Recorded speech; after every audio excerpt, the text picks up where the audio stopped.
Well, the card reveals recently have been pretty cool. I really want to talk about the Howling Abyss. I'm going to kind of go operating under the assumption that this is going to slot into a pretty standard Freljord Shadow Isle ramp deck, so when I talk about the power level of the champions as they pop out of the Howling Abyss, keep in mind that I'm thinking of a pretty normal Freljord Shadow Isle control type deck. Obviously it'll slot into other things, but that's kind of what I'm keeping in mind as my baseline, is we're not getting a whole lot of new cards for Freljord, so that's what I think it is going to at least start off as, if not fall into a little bit later on. So just keep that in mind. When I say that Fiora sucks, it's because I'm playing a control deck with no protection for her. So we're just going to do this pretty straightforward. We're going to go from lowest cost champions to highest cost champions. Keep in mind that the lowest cost champions were kind of designed around not taking over the game, so those ones are definitely going to suck a little bit more than the other ones, but I do think that this card offers a very viable secondary win condition to War Mother's Call decks if we don't see significant Lee Sin nerfs, and we're still in an Ionia-dominated meta, and there's, denies running around everywhere, and you can't get that War Mother's to stick. I don't think it's the most unreasonable thing in the world to kind of cut down on copies of that card and play cards like this if you are confident that that's how the meta is going to shake out, and for some reason you're not banning Targon Lee Sin when you are bringing a War Mother's deck. It's probably going to be more of a ladder thing. I don't know how good it's going to be for tournaments, but I think the card's really interesting, so I still want to go over it.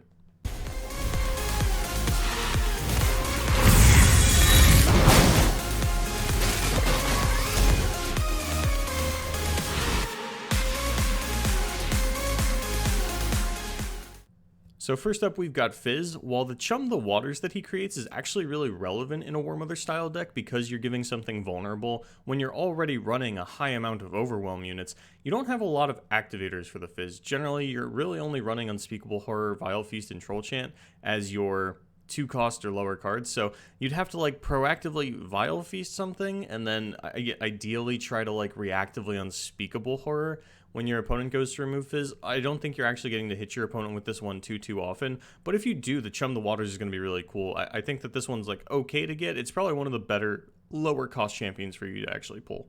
I think this video only makes sense if I start rating these, so I think we're going to give Fizz a 5 out of 10. He's kind of a pretty solid baseline. You're not too happy to see him, but you're not necessarily upset either, especially given that I think there are a lot worse options than him. So 5 out of 10.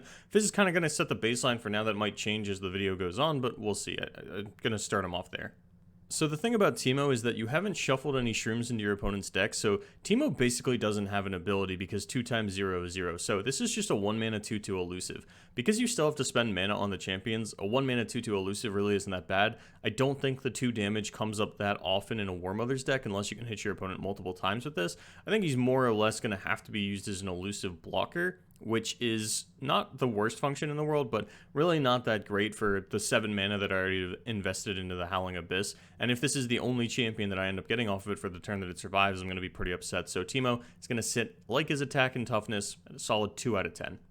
So my problem with a lot of these cheaper champions is that they're not coming out until I'm at 8 mana at the earliest, because the Howling Abyss itself is 7, so for the most part, this is just going to be a 3/3 with quick attack. I do play Unspeakable Horror. I am probably Nightfalling those earlier on, so I might have another Nightfall card in hand.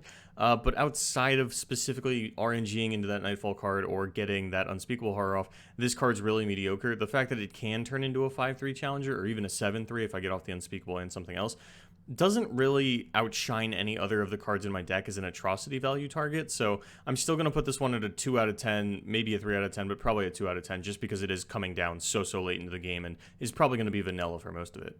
This one is sort of in a similar vein to Diana, where if I get off my Vile Feast and I give that 1/1 Spider Challenger, it's not the most irrelevant thing in the world, but since I've probably been slamming Trundles and I have pillars down, the more things I can pull out of the way, the better, but because this is only good in combination with that Vile Feast, and that Spiderling is probably not long for this world, I don't think that Spider Queen Elise is really doing a whole lot for me. Once again, probably going to give this one a 3 out of 10 just because the Challenger is pretty relevant in of itself, and if I can combine it with that Vile Feast is pretty good, but being able to pull multiple things out of the way by getting this down in conjunction with a pillar, I think actually does set me up for a little bit of easier OTKs.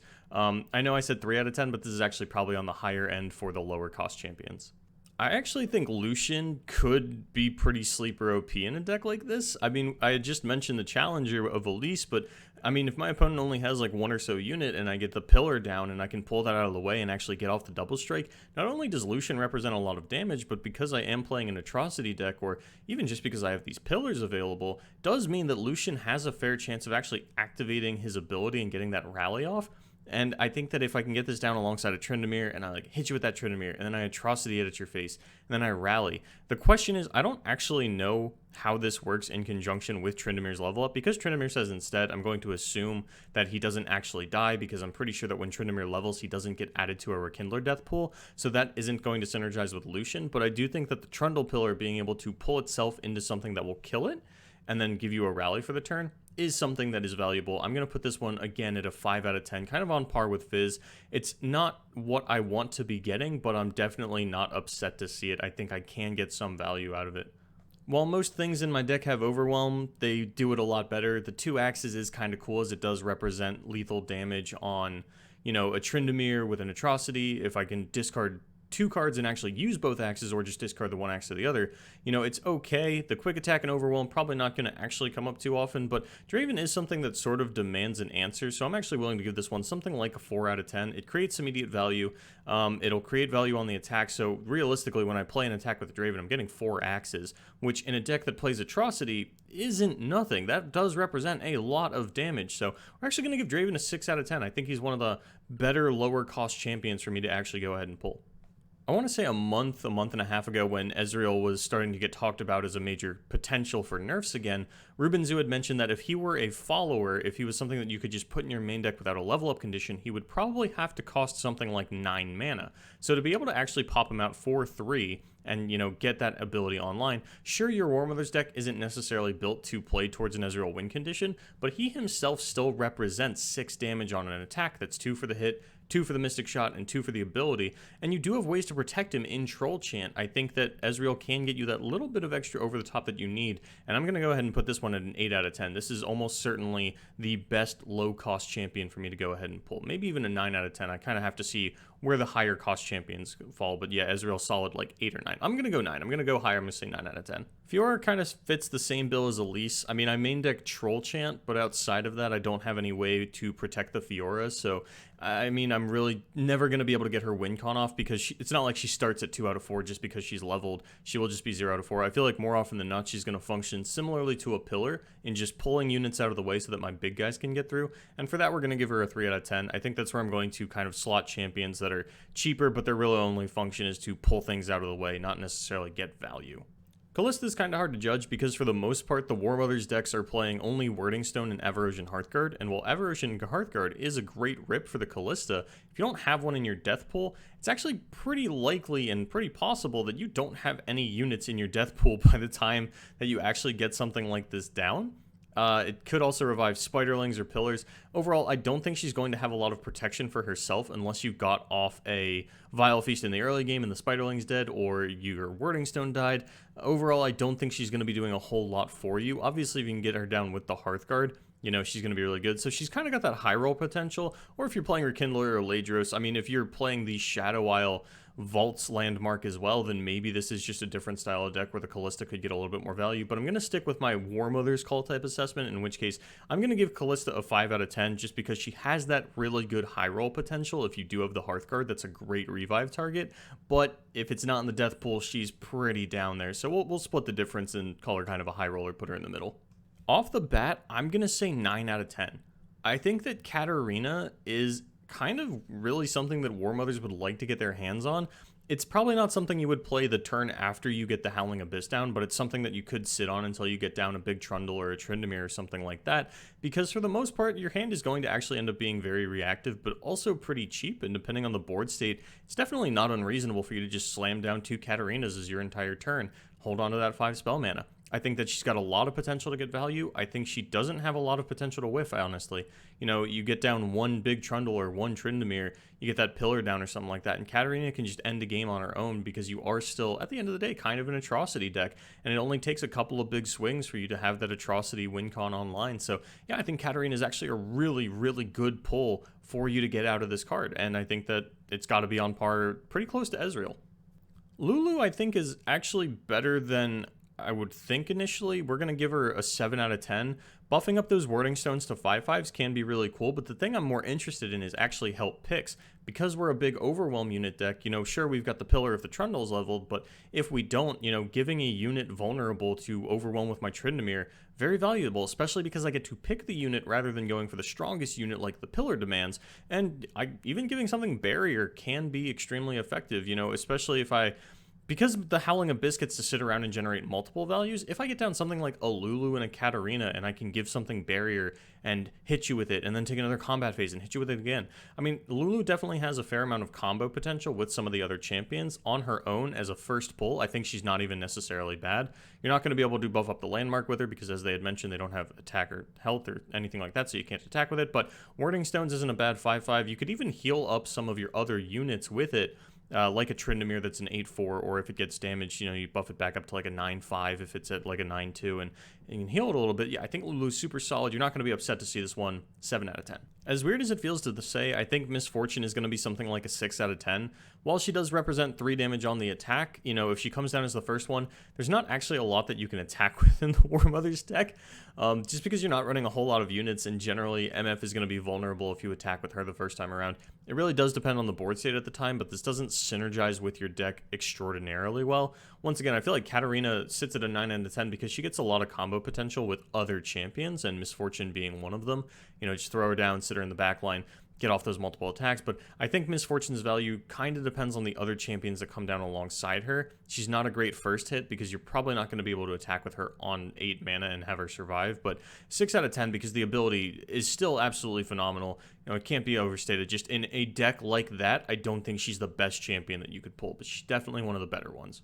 Zed really strikes me as a pretty early game champion. I think I'm going to give, I don't know, my mind's just screaming 4 out of 10 for me. I don't think this gets a whole lot of value by the time that you're actually generating it. It doesn't synergize with the deck particularly well. You don't have anything to buff it up or give it keywords in a meaningful way. And overall, I just don't find you getting a lot of value with something like this. Sure, I know I talk a lot about how this is an atrocity deck, every point of damage matters, but I don't necessarily know that 2 4-attack units is the best thing that's going to pop out of this, or even necessarily a good thing.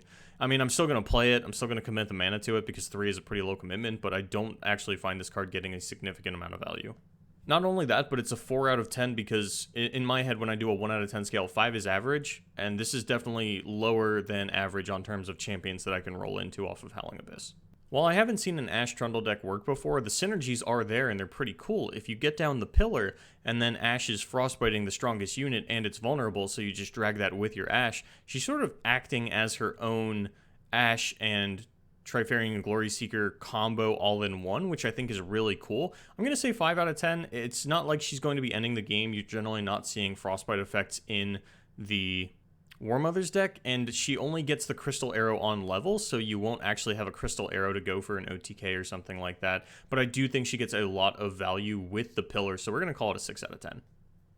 Braum's definitely a really good stall tactic, and depending on how hard you were able to ramp into turn 7 to get out this Howling Abyss, then Braum can help you really scale into that late game, especially if you had to use a couple of Warding Stones to get there and then they ended up dying. I think that Braum's going to be able to hold it down for you and get consistent value because he is that 1/6, and we all remember Braum with 1 attack, and it felt phenomenal, so I am really excited to see if Braum can make an impact in something like that. Overall, I'm going to give him like a 6 out of 10. I think that you're definitely going to be okay pulling a guy like this, especially if he's the first one that comes out of your Howling Abyss, because then you'll be able to sit there and generate more value and stall out a little bit longer and get more champions. But overall, I don't think he himself is going to impact the game too much. He's more of a stall tactic.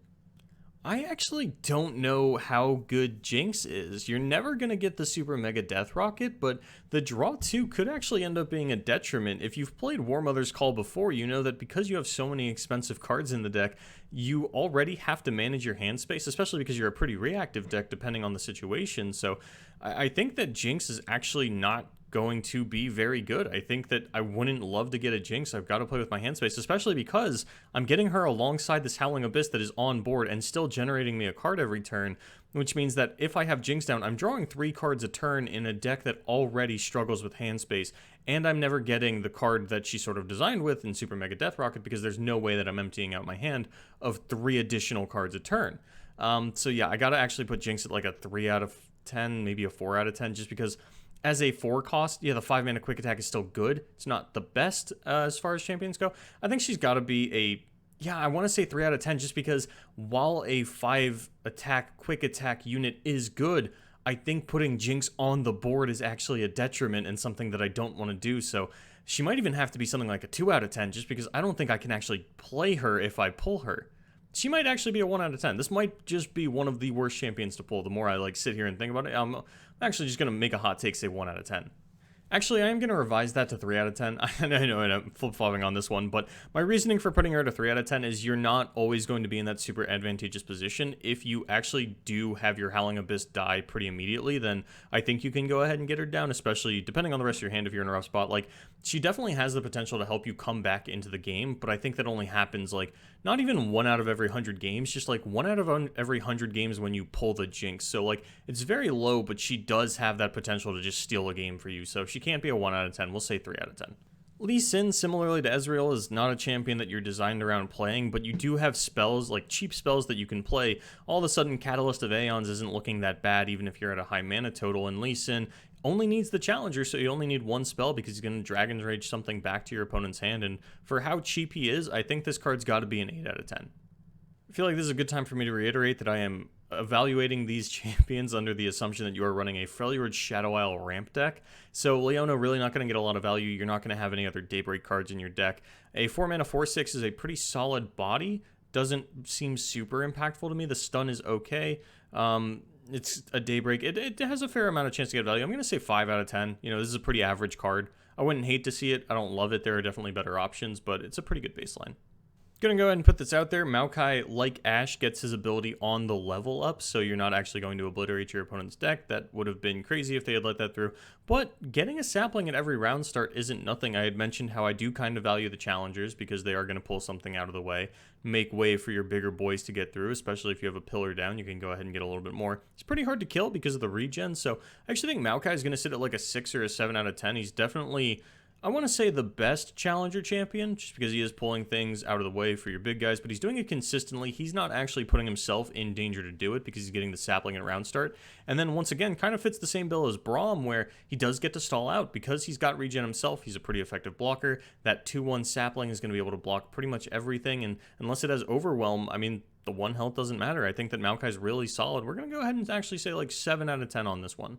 While you don't get the vulnerable of the frontside Nocturne, I think that he's still pretty decent. He's got a nice attack stat, and he gives your other allies Fearsome, which can be a little irrelevant as some of the things in your deck already have Fearsome, like Commander Ladros if you play it, and leveled Tryndamere.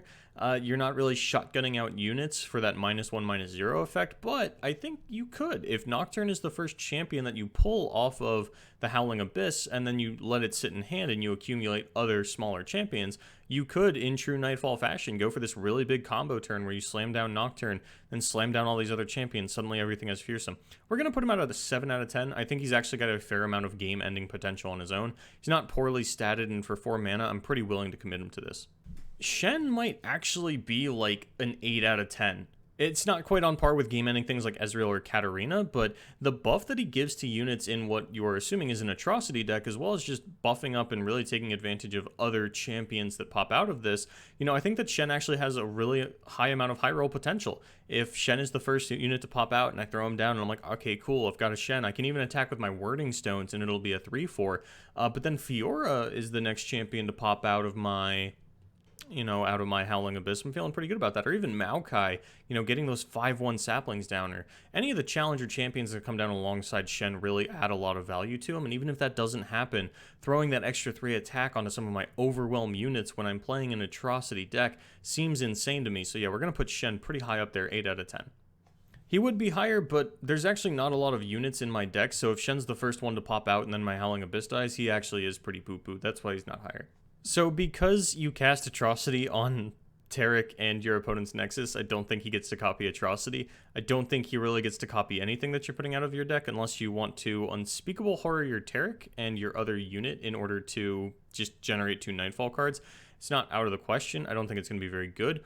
You Having your other ally not die can be pretty relevant, especially if you have a pillar down and you're just trying to pull multiple things out of the way. You know, giving your pillar that invulnerable or hitting it with a Trundle, and you want to make the Trundle invulnerable so that it's not, you know, actually able to die that turn to anything. I think this actually gets a fair amount of value. I think that Tarek is actually going to sit at an 8 out of 10 for me because it makes the Atrocity play so safe.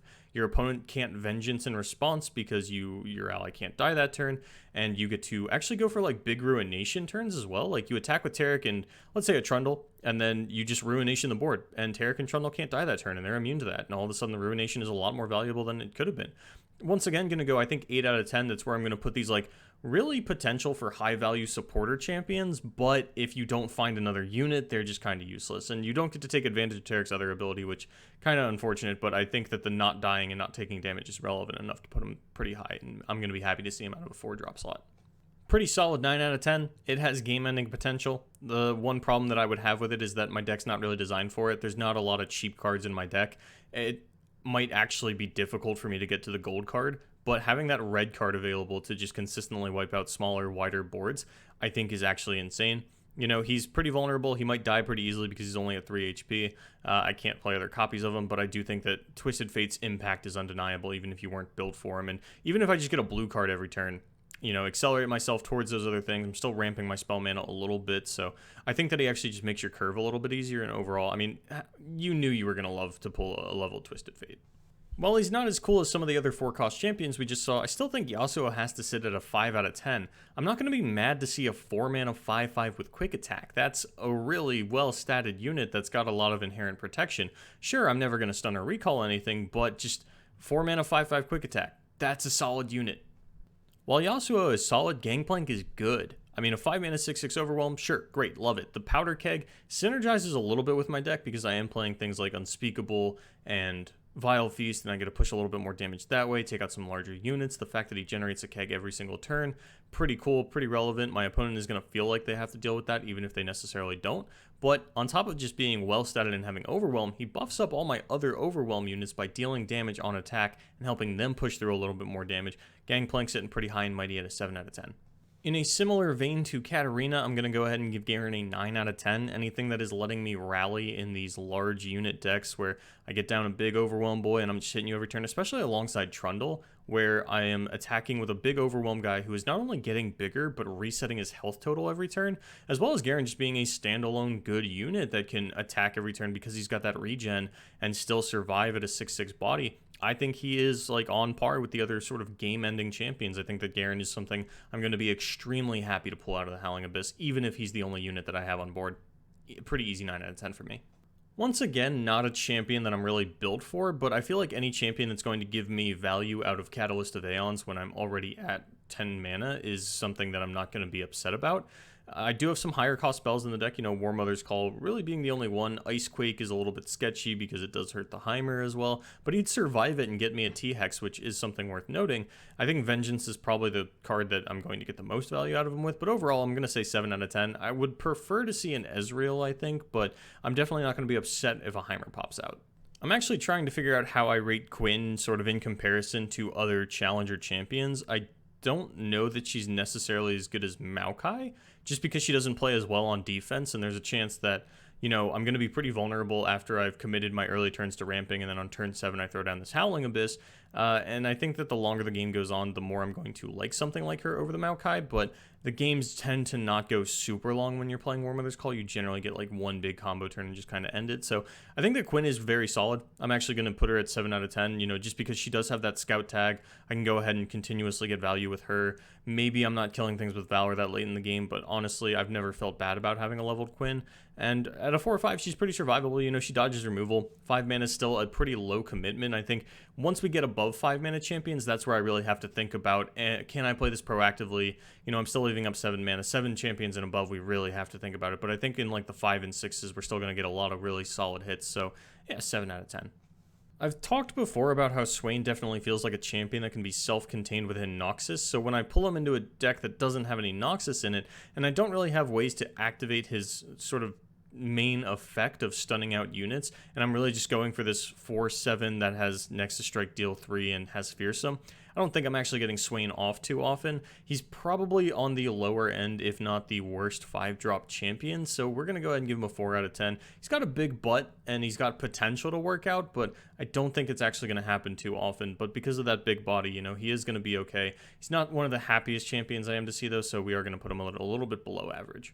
So I feel like I haven't given anything a 10 out of 10. 9 out of 10 I'm kind of reserving for like game-ending champions, so Thresh is definitely a solid 8 out of 10. Being able to pull one of the bigger champions out of my deck because I'm playing a Frel Shadow Isle feels really, really good. Get that online a little bit earlier, you know, guarantee that extra unit. And I mean, Thresh is super solid. This is the 5-mana 4/7 that I want, so Thresh easily going to be an 8 out of 10. Just as like a quick little interlude here as we round out the 5-cost champions, I'm going to bump Fizz down to a 3 out of 10. I think that the bar has been set by other champions at this point, and I don't want you to think that things that are like a 5 out of 10 or a 4 out of 10 are worse than Fizz. So just wanted to kind of give you a little interlude here. Trundle, pretty solid, like 7 out of 10, maybe 6 out of 10. I don't think that you're actually going to be pulling this out of Howling Abyss that often, just because I think you're probably going to be running Trundle in the deck because you're probably playing a ramp deck. And as I had mentioned, I'm kind of operating under the assumption of like a Trundle, Tryndamere sort of War Mother's Call deck, so I don't think you're actually going to pull them out. But if you're playing this in a different kind of deck, then yeah, Trundle's a really good hit. But I think that more often than not, you are going to be playing Trundle in the deck, so it's a little hard to gauge. But we'll say 7 out of 10 because Trundle's obviously solid. When I'm playing a deck with Atrocity in it, there's nothing I love more than high attack units, especially ones that get to push a little bit of damage no matter what they're doing. You know, she'll deal 5 if she hits the unit, and she'll probably survive it because she's got 5 health and tough, and then I can throw her at your face. Pretty easy 8 out of 10 for me. She's not as game-ending as some of the 9 out of 10s that are like rallying every turn or are named Ezreal, but definitely one of the better champions for me to go ahead and pull. Vlad sort of fits a similar vein as Yasuo, where he's overstated for his cost and has a relevant keyword, but the ability is not something that I'm really looking to take advantage of, or I think that I will get a lot of value out of. But as a 5-mana 6/6 with regen, I mean, he is a strictly worse Garen, but, you know, we'll go ahead and call him 5 out of 10, pretty average. I'm still going to spend the mana on him, and I'm not too upset to see him. You know, he is a solid unit, but really not going to be able to use any cool, flavorful stuff with him, so pretty average. Anivia is probably like an 8 out of 10. You know, it fits a similar vein as Gangplank, where I'm consistently dealing this damage throughout the turn. She is going to deal 2 damage straight off the bat because she's already going to come out leveled. I have the Last Breath, so she gets to revive into Ignivia no matter what turn she came down. So the Enlightenment no longer matters here, and that's really cool. But yeah, she's not like game breaking. She's not game ending. Definitely going to love seeing this one, though, especially if it comes out sort of not on curve, but as the first champion that I pull out of the Howling Abyss. I'm going to feel pretty okay about the amount of board wipe potential that I'm immediately getting down, especially if I have the attack token on 8. I think that kind of getting to cheat her before I hit Enlightenment, similarly to Karma, as we'll see in a second, going to feel insane. It's a big overwhelm boy. That's what fits into my deck. 7 out of 10. You'll love to see it. If you've been playing since beta, you know how scary Hecarim can be, especially a leveled one. He is representing, 16 damage on his own with those 2 5/2 Spectral Riders. The sort of downside of him is that if the Hecarim dies, the Riders lose their buff, so they go back down to 2/2s. It's not quite as consistent as something like an Anivia, but I think it's pretty on par power-wise because of the extra damage that it can potentially represent. We're going to sit Hecarim at a solid 8 out of 10. So I'd mentioned a little earlier sort of the potential relevance of Targon Lee Sin post whatever nerf that he ends up getting. Karma really is going to function to both make your spells undeniable and sort of invalidate Bastion by, if I throw a Vengeance at something, the first one will pop the spell shield and the second one will go ahead and actually kill the unit. So she sort of just plays protection for your actual spell lineup. Outside of that, she's not getting a whole lot of value. Sometimes getting down double War Mothers can be a detriment, especially if you already have the Howling Abyss on field and you're generating these champions. You don't really want to be pulling 2 guys out of your deck a turn. That said, that's only if the game goes long, and if I have down this thing that's generating champions, I have a Karma on field, now I'm pulling 2 guys out of my deck. Unless I'm hitting double Wording Stone on the first one, I'm probably ending the game pretty soon, so she's going to sit at 8 out of 10 for me. These 6-cost champions, very impressive. Lux is probably going to be a 7 out of 10. Let me go ahead and get that out of the way. While a 5/6 with Barrier is pretty cool, you're not really going to be making a whole lot of one-shot lasers. It's really just Vengeance and War Mother's Call, I believe. I mean, Atrocity will do it too, but generally you're trying to Atrocity to end the game, so it does give you a little bit of extra oomph. You get to take out some of those weaker blockers or go ahead and push forward damage onto something for an overwhelm unit to come through, but I definitely feel like as far as the higher-end champions go, she's a little bit weaker, and maybe I should be reducing the power level of some of these other champions, but I think that, Lux, it's definitely fair to say that she's up there in terms of viability, so 7 out of 10 feels right. Sejuani's another very solid 6-drop. She does have those sort of tricks where I throw an Overwhelm unit all the way to the left, and then all the units get frostbitten, and my other units are safe, and we're feeling pretty good about that. Not a lot of off-turn activators for her. We have Atrocity and we have Unspeakable Horror, but I mean, if I'm playing a mirror, then something like Unspeakable Horror on your face in response to a big combat turn out of you is something that can really swing a game. She might even be an 8 out of 10. 8 out of 10 does feel a little bit more appropriate the more that I think about it, so we're going to go ahead and bump her up to that in my mind on my little tier list of champions to pop out of the Howling Abyss. But yeah, Sejuani is, you know, even without a high amount of off-turn activators, just having a couple in the deck does really elevate her for me. While I'm not really getting anything out of him, he is a 7 mana 13/13. You know, I don't play any sea monsters. The Tough is cool. He was probably never going to die anyway. The Fearsome, pretty cool. Not the most relevant, but pretty cool. We're actually only going to give Nautilus a 6 out of 10. It's not often that I find myself putting my opponent in atrocity range of something as 13 attack versus like 10 attack.